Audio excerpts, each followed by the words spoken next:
വചനമൊഴി ഫെബ്രുവരി 8. വചനഭാഗം 1 കോരിന്തോസ് 3:10-17, ലൂക്കായുടെ സുവിശേഷം 11:14-23. വിശുദ്ധ ലൂക്കാ അറിയിച്ച നമ്മുടെ കർത്താവ് ഈശോ മിശിഹായുടെ പരിശുദ്ധ സുവിശേഷം.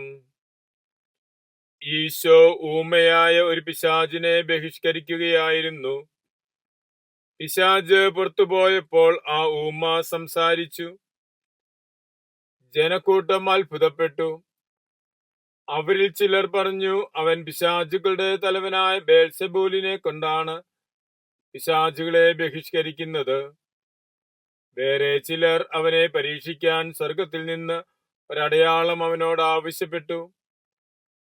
അവരുടെ വിചാരങ്ങൾ അറിഞ്ഞുകൊണ്ട് അവൻ പറഞ്ഞു, അന്തഛിദ്രമുള്ള ഓരോ രാജ്യവും വിജനമാക്കപ്പെടും, ഭവനം ഭവനത്തിന്മേൽ പതിക്കും. സാത്താൻ തനിക്ക് തന്നെ എതിരായി ഭിന്നിച്ചാൽ അവന്റെ രാജ്യം എങ്ങനെ നിലനിൽക്കും? ഞാൻ ബേൽസെബൂലിനെ കൊണ്ട് പിശാചുകളെ ബഹിഷ്കരിക്കുന്നു എന്ന് നിങ്ങൾ പറയുന്നു. ബേൽസെബൂലിനെ കൊണ്ടാണ് ഞാൻ പിശാചുകളെ ബഹിഷ്കരിക്കുന്നതെങ്കിൽ നിങ്ങളുടെ പുത്രന്മാർ ആരെ കൊണ്ടാണ് ബഹിഷ്കരിക്കുന്നത്? അതുകൊണ്ട് അവർ നിങ്ങളുടെ വിധികർത്താക്കളായിരിക്കും. എന്നാൽ ദൈവത്തിന്റെ വിരൽ കൊണ്ടാണ് ഞാൻ പിശാചുകളെ ബഹിഷ്കരിക്കുന്നതെങ്കിൽ ദൈവരാജ്യം നിങ്ങളിൽ വന്നു കഴിഞ്ഞിരിക്കുന്നു. ശക്തൻ ആയുധധാരിയായി തന്റെ കൊട്ടാരത്തിന് കാവൽ നിൽക്കുമ്പോൾ അവനുള്ളവയെല്ലാം സുരക്ഷിതമാണ്. എന്നാൽ കൂടുതൽ ശക്തനായൊരുവൻ അവനെ ആക്രമിച്ച് കീഴ്പ്പെടുത്തിയാൽ അവൻ ആശ്രയിച്ചിരിക്കുന്ന ആയുധങ്ങൾ മറ്റേയാൾ അപഹരിക്കുകയും കൊള്ള മുതൽ ഭാഗിച്ചെടുക്കുകയും ചെയ്യും. എന്നോടുകൂടെയല്ലാത്തവൻ എനിക്ക് എതിരാണ്. എന്നോടുകൂടെ ശേഖരിക്കാത്തവൻ ചിതറിച്ചു കളയുന്നു.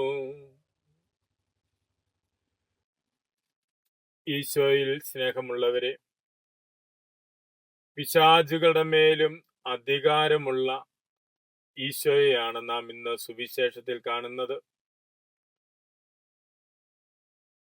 പിശാചുകൾ ദൈവത്തിനെതിരായൊരു ശക്തിയല്ല, മറിച്ച് മനുഷ്യരെ ദൈവത്തിൽ നിന്ന് അകറ്റുവാൻ പ്രവർത്തിക്കുന്ന ശക്തിയാണ്. ദൈവമായ കർത്താവും മനുഷ്യനായി അവതരിച്ചു കഴിഞ്ഞപ്പോൾ പിശാച് പ്രലോഭകനായി എത്തുന്നുമുണ്ട്. മനുഷ്യരെ ദൈവത്തിൽ നിന്ന് അകറ്റുന്നതിനുള്ള മാർഗങ്ങൾ പിശാച് അന്വേഷിക്കുന്നു. പിശാച് അതിന് കണ്ടുപിടിക്കുന്ന വലിയൊരു മാർഗമാണ് വിഭജനം. മനുഷ്യരുടെ ഇടയിൽ വിഭജനങ്ങൾ ഉണ്ടാക്കി ദൈവത്തിൽ നിന്നും മനുഷ്യരിൽ നിന്നും അവരെ അകറ്റുക, അത് പൈശാചികമായ പ്രവൃത്തിയാണ്. അപ്രകാരം അന്തഛിദ്രമുള്ള ഭവനമാണെങ്കിലും സമൂഹമാണെങ്കിലും അത് ശിഥിലമാക്കപ്പെടും എന്നാണ് ഈശോ പറയുന്നത്. ശിഥിലമാക്കപ്പെടുന്ന, വിഭജിക്കപ്പെടുന്ന സമൂഹങ്ങളായി മാറാതിരിക്കുവാൻ, ഈശോ നൽകുന്ന സ്നേഹത്തിന്റെ കൂട്ടായ്മയിലായിരിക്കുവാൻ നമുക്ക് പരിശ്രമിക്കാം. ഈശോയോട് കൂടെയല്ലാത്തവൻ അവിടുത്തേക്കെതിരാണ്. അവിടുത്തോടുകൂടെ ശേഖരിക്കാത്തവൻ ചിതറിച്ചു കളയുന്നു എന്നാണ് തിരുവചനം പറയുന്നത്.